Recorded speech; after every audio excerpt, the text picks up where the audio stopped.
Hi guys, this is Sam from Fluid Social talking to you from South Moulton Street, adjacent to New Bond Street.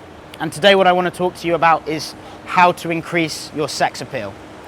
Now I hear you asking, what is sex appeal? Let me enlighten you.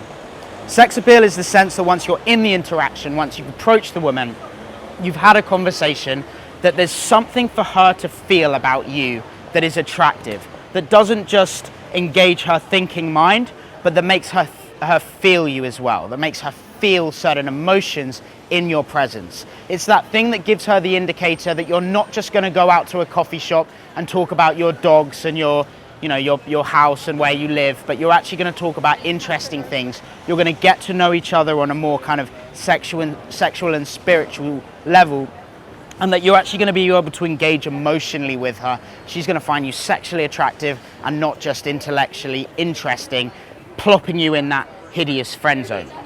So how do you increase your sex appeal? How do you get to the point where you're friendly and sociable, to the point where people actually find you attractive? They see that side of you that is a little more challenging, a little more cheeky, and they can actually have fun with you from a man to woman, polarizing perspective. So let me tell you the 3 steps to increasing your... That was just bizarre that you chose to walk through there when you could have just walked around there, mate. Unbelievable, really, Jeff. But anyway, back to the video. First step to improving your sex appeal is to leave pauses in the interaction. Now, a lot of my clients, when they first come out with me, they approach the woman, they stop her, and then they start speaking. And they feel like if they speak for long enough, then she's just going to magically fall in love with them. But what they're forgetting is she needs to actually have the space and the time to feel their energy, to feel their presence, and to take in on an emotional level, not just an intellectual level, who they are and what they're about. This is where leaving a pause in the conversation is going to improve our ability to actually feel you and to feel your energy and to feel what you have to offer. So the first step is leave a pause. Also, leaving a pause is going to allow you to feel her, to sense her, and to give your mind the space and the time to actually think of the right things to say. So pauses seem very difficult at the start when we go out and we start approaching women. It seems really difficult to actually pause, to let there be that space, that breathing space in the interaction, but it's very, very important when it comes to building connection with another person. And if you start to introduce pauses into your interactions, you're gonna feel that they allow you to connect with the other individual a lot more fluidly and a lot more easily. An example of how this has happened in my experience, how one of my clients utilized pauses in the interactions to actually build a sense of mystery and a sense of emotional interest in the other individual, was he was one of those guys that goes up and just jabbers. They just talk and talk and talk and talk. And I said, look, everything's right. You've got the approach spot on, your eye contact is good, your body language is actually pretty good. You just talk too much. And as soon as I told him this, he went into the next interaction and went too far the other way. He just didn't say anything. He left a huge pause. And really interesting, what happened is the girl kind of got a little bit nervous. She went a bit red. She looked around and started touching her hair. And at that point, his confidence just went way up, because he saw that she wasn't intimidating, that she wasn't this kind of difficult challenge to overcome, that she was actually a human being with emotional vulnerabilities and with real human emotion. And so that gave him the confidence to then escalate the interaction, to then have a lot more presence and a lot more dominance in the interaction, and it completely changed the frame of the whole thing. So how this can help you: introduce that pause and go too far. Don't just have a little pause, a 2-second pause, but just stay silent. See what happens when you allow loads of space for the interaction to just sit, and see what happens. Just be quiet, because you're going to learn something from that. And in most cases, you're going to see a lot more about the girl than you knew before. She's going to show you her vulnerabilities, and that's going to give you the information that you need to continue the interaction. The second step to improving your sex appeal is to challenge the other person. Now, the majority of clients that I have, and actually the way that I was before I got into this industry and before I started approaching women myself, we're very agreeable. We go up and we want to agree about everything. We want to make it as fluid, as social, as sort of easygoing and fun conversations. Like, I like the color red. Oh, I like the color red too. I live in Spain. Oh, I've been to Spain. I've been to Greece before. Oh my God, I love Greece.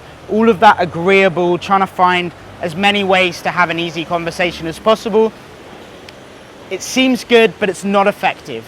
Really, just like you like a girl that kind of challenges you a little bit, she gives you something to think about, you feel like she's not so easy, you know, a woman likes that with a man as well.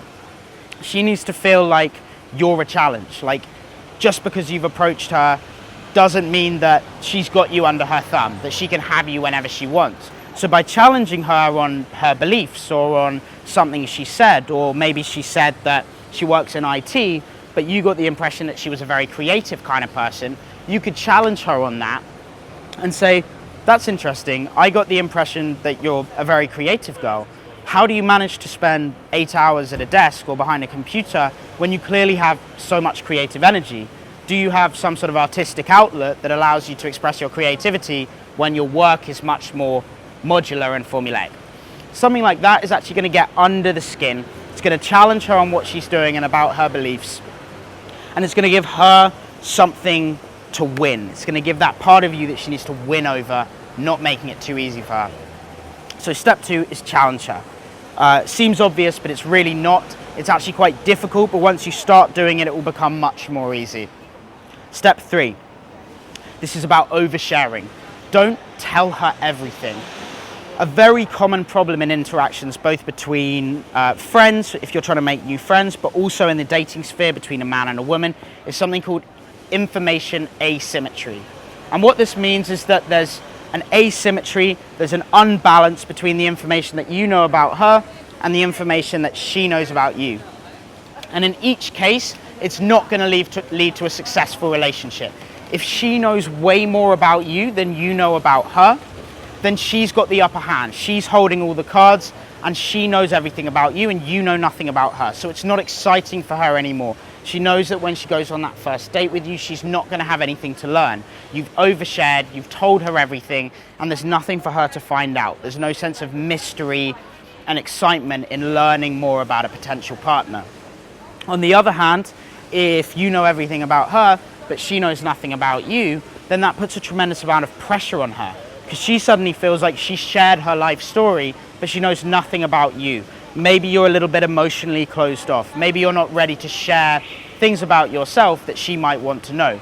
So either way, with information asymmetry, the interaction is going to flourish when there's an equal distribution of information on both sides of the interaction. So remember these 3 points. Firstly, allow pauses, allow space in the interaction to breathe and to actually feel the other person, not just to speak information at them. Step number 2, challenge them. Don't make it too easy.